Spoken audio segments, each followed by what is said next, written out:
ಎಷ್ಟು ಸಾಹಸವಂತ ನೀನೇ ಬಲವಂತ ದಿಟ್ಟ ಮೂರುತಿ ಬಳಿರೆ ಬಳಿರೆ ಹನುಮಂತ. ಎಷ್ಟು ಸಾಹಸವಂತ ನೀನೇ ಬಲವಂತ ದಿಟ್ಟ ಮೂರುತಿ ಬಳಿರೆ ಬಳಿರೆ ಹನುಮಂತ. ಬಿಗ್ ಬಾಸ್ ಹನುಮಂತನಿಗೆ ಗಾಂಧಿನಗರ ಸುದ್ದಿಯ ವೀಕ್ಷಕರಿಂದ ಅಭಿನಂದನೆಗಳು.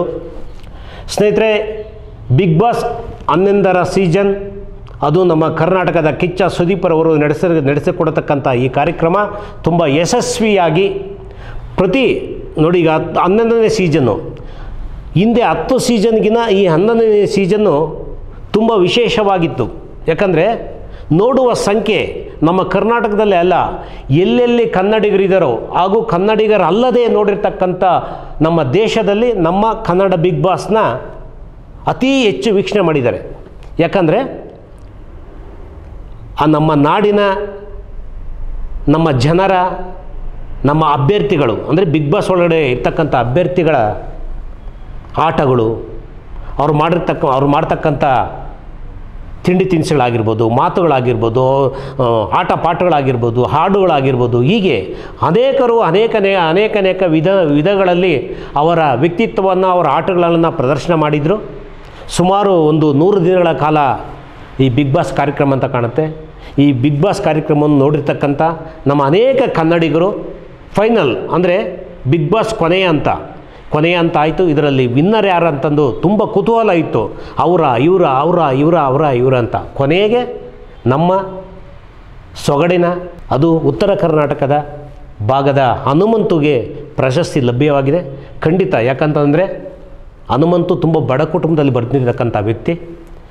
ಯಾಕಂದರೆ ಅವರು ಹಿಂದೆ ನಮ್ಮ ಬೇರೆ ವಾಹಿನಿಗಳಲ್ಲಿ ಹಾಡುಗಳನ್ನು ಹೇಳ್ತಾಯಿದ್ರು, ಆಮೇಲೆ ಮತ್ತೆ ಕಾಣಿಸ್ಕೊಳ್ಲಿಲ್ಲ. ನೆಕ್ಸ್ಟ್ ಕಟ್ ಮಾಡಿದ್ರೆ ಬಿಗ್ ಬಾಸ್ ಒಳಗಡೆಗೆ, ಅದು ಏನು 50 ದಿವಸ ಏನೋ ಆದಮೇಲೆ ಎಂಟ್ರಿ ಆದರು ಬಿಗ್ ಬಾಸ್ಗೆ. ಬಂದು ಆ ಬಿಗ್ ಬಾಸಲ್ಲಿ ಹೇಗಿರಬೇಕು, ಹೇಗೆ ನಡ್ಕೋಬೇಕು, ಅಂದರೆ ಹನುಮಂತದ್ದು ಒಂದು ವಿಶೇಷವಾದ ವ್ಯಕ್ತಿತ್ವ ಇತ್ತು. ಅಂದರೆ ನೋಡಿ, ಅವ್ರು ಯಾರಾದರೂ ಒಂದು ಜಗಳ ಆಡಿದ್ರು, ಒಂದು ಖುಷಿ ಪಟ್ಟರು, ಏನೇ ಹೇಳಿದ್ರು ಒಂದು ಹಾಡು ಹೇಳೋನು, ಅಂದರೆ ಅದಕ್ಕೆ ಸಂಬಂಧಪಟ್ಟ ಹಾಗೆ. ಅಲ್ಲೊಂದು ಹ್ಯಾಪಿ ಇದೆಯಾ, ಹ್ಯಾಪಿ ಮೂಡ್ಗೊಂದು ಸಾಂಗ್ ಹೇಳೋನು. ಅಲ್ಲೇನಾದರೂ ಒಂದು ಸೆಂಟಿಮೆಂಟ್ ಇದೆಯಾ, ಅಥವಾ ಯಾರ್ಯಾರೋ ದುಃಖದಲ್ಲಿದ್ದಾರಾ, ಅದಕ್ಕೊಂದು ಹಾಡು ಹೇಳೋನು. ಅಂದರೆ ಹೀಗೆ ಎಲ್ಲರೂ ನಗಿಸ್ತಾ, ಒಳಗಡೆ ಇರ್ತಕ್ಕಂಥ ಸ್ಪರ್ಧಿಗಳನ್ನು ನಗಿಸ್ತಾ, ಹೊರಗಡೆ ಇರ್ತಕ್ಕಂಥ ಸಾರ್ವಜನಿಕರನ್ನು ನಗಿಸ್ತಾ ಅವರು ಇವತ್ತು ಫಿನಾಲೆಗೆ ಬಂದು ವಿನ್ ಆಗಿದ್ದಾರೆ. ಫಸ್ಟ್ ಪ್ರೈಸ್ ತಗೊಂಡಿದ್ದಾರೆ. ಅವರಿಗೆ 50 ಲಕ್ಷ ರೂಪಾಯಿ ದೊರೆತಿದೆ. ಆಮೇಲೆ ಅವರೇ ಒಂದು ಸ್ಟೇಟ್ಮೆಂಟ್ ಕೊಟ್ಟಿದ್ದಾರೆ, ನಮ್ಮ ಊರಿನ ಸಮುದಾಯಕ್ಕೆ ಹಾಗೂ ಊರಿನ ಬೆಳವಣಿಗೆಗಾಗಿ ನಾನು ಈ ಹಣನ ಮೀಸಲಿಡ್ತೀನಿ ಅಂತ. ಖಂಡಿತ ಅದು ಒಳ್ಳೆಯ ವಿಚಾರ. ಈಗ ಹೀಗೆ ಪ್ರತಿಯೊಬ್ಬರೂ, ಯಾಕಂದರೆ ಗ್ರಾಮೀಣ ಪ್ರದೇಶದಿಂದ ಬಂದಿರತಕ್ಕಂಥ ಹನುಮಂತಿಗೆ ಒಂದು ಅವಕಾಶ ಸಿಕ್ಕಿದೆ. ಅಂದರೆ ಈ ಥರ ಒಂದು ನೋಡಿ, ಗ್ರಾಮೀಣ ಪ್ರದೇಶದಲ್ಲಿ ಒಬ್ಬ ಪ್ರತಿಭೆಗೆ ಒಂದು ಅವಕಾಶ ಸಿಕ್ತು ಅಂದಾಗ ಬೇರೆ ಬೇರೆ ಗ್ರಾಮಗಳಲ್ಲಾಗಿರ್ಬೋದು, ಜಿಲ್ಲೆಗಳಲ್ಲಾಗಿರ್ಬೋದು, ಅನೇಕರಿಗೊಂದು ಸ್ಫೂರ್ತಿ ಹನುಮಂತು. ಈಗ ಹೇಗಿರಬೇಕಪ್ಪ ಅಂದರೆ ಕಮರ್ಷಿಯಲ್ ಮೈಂಡ್ ಇಲ್ದಲೆ ನಾವು ಹೇಗಿರಬೇಕು ನೋಡಿ. ಆ ಮನುಷ್ಯ ಎಲ್ಲಿನೂ ಒಂದು ಬೇರೆ ಥರದ ಆಟ ಆಡಲೇ ಇಲ್ಲ. ನ್ಯಾಚುರಲಾಗಿ ಹೋಗ್ತಾ ಹೋದರು, ನ್ಯಾಚುರಲಾಗಿ ಮಾತಾಡ್ತಾ ಹೋದರು. ಆ ಮಾತುಗಳು ಜನಕ್ಕೆ ತುಂಬ ಇಷ್ಟ ಆಯಿತು. ಆಮೇಲೆ ವೋಟಿಂಗ್ ಅಂತ ಬಂದಾಗ ಸುಮಾರು 5 ಕೋಟಿ ಚಿಲ್ಲರಷ್ಟು ವೋಟುಗಳನ್ನ ತೊಗೊಂಡಿದ್ದಾರೆ ಹನುಮಂತು. ಯಾರು ಎಕ್ಸ್ಪೆಕ್ಟ್ ಮಾಡಿರಲಿಲ್ಲ ಹನುಮಂತು ಬರ್ತಾರೆ ಅಂತ, ಆದರೆ ಬಂದಿದ್ದಾರೆ.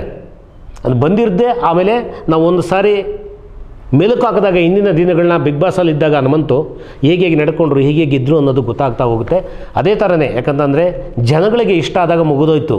ನೀವು ಯಾರೇನು ಹೇಳಿದ್ರು ನಮ್ಮ ಆಡಿಯನ್ಸ್ ಮುಂದೆ ಯಾರೂ ಏನೂ ಇಲ್ಲ. ಈಗ ನೋಡಿ, ಎಂಥ ಘಟಾನುಘಟನೆಗಳು ಆ ಬಿಗ್ ಬಾಸ್ ಒಳಗಡೆ ಇದ್ದರು, ಆದರೆ ಅವಕಾಶ ಸಿಕ್ಕಿದ್ದು ಹನುಮಂತಿಗೆ. ಹನುಮಂತು ಹೇಗೆ ಪರ್ಫಾರ್ಮೆನ್ಸ್ ಮಾಡಿದ್ರು ಹಾಗೆಯೇ ನಮ್ಮ ಕಿಚ್ಚ ಸುದೀಪ್ ಅವರು ಕೂಡ ಕಾರ್ಯಕ್ರಮನ ತುಂಬ ಅದ್ಭುತವಾಗಿ ನಡೆಸ್ಕೊಟ್ರು. ಕಾರ್ಯಕ್ರಮನ ಸೀಸನ್ 11ರದ್ದು ಈಗೇನು 12ನೇ ಸೀಸನ್ನಿಗೆ ಸುದೀಪ್ ಅವರು ಇರಲ್ಲ ಅಂತ ಹೇಳ್ತಾ ಇದ್ದಾರೆ. ಸುದೀಪ್ ಸರ್ ಖಂಡಿತ ನೋಡಿ, ಯಾಕಂತಂದರೆ ಎಲ್ಲ ಬೇರೆಯವ್ರು ಇರ್ಬೋದು ನಡೆಸ್ಕೊಡೋರು, ಆದರೆ ಅವ್ರದ್ದೇ ಆದ ಒಂದು ಶೈಲಿ ಇರುತ್ತೆ. ನೀವು ಹೊಂದ್ಕೊಂಡ್ಬಿಟ್ಟಿದ್ದೀರ ನಮ್ಮ ಜನಕ್ಕೆ, ನಮ್ಮ ಆಡಿಯನ್ಸ್ಗೆ, ಕರ್ನಾಟಕದ ಜನತೆಗೆ ನೀವು ಕನೆಕ್ಟ್ ಆಗಿಬಿಟ್ಟಿದ್ದೀರಾ. ಅಂದರೆ ನಿಮ್ಮ ಮಾತಾಗಿರ್ಬೋದು, ನಿಮ್ಮ ಶೈಲಿ ಆಗಿರ್ಬೋದು, ನಿಮ್ಮ ಬಾಡಿ ಲ್ಯಾಂಗ್ವೇಜ್ ಆಗಿರ್ಬೋದು, ನೀವು ನಡ್ಕೊಳ್ಳೋ ರೀತಿ ಇರ್ಬೋದು, ಇದೆಲ್ಲ ಜನಕ್ಕೆ ಇಷ್ಟ ಆಗಿರೋದ್ರಿಂದ ನಿಮ್ಮನ್ನು ಇಷ್ಟಪಡ್ತಾರೆ. ಬಟ್ ಮುಂದಿನ ದಿನಗಳಲ್ಲಿ ಏನಾಗುತ್ತೋ ಗೊತ್ತಿಲ್ಲ. ಆದರೆ ನೀವೇ ಅನೌನ್ಸ್ಮೆಂಟ್ ಮಾಡಿಬಿಟ್ಟಿದ್ದೀರಾ ನೆಕ್ಸ್ಟ್ ಸೀಸನ್ನಿಗೆ ನಾನು ಇರಲ್ಲ ಅಂತ.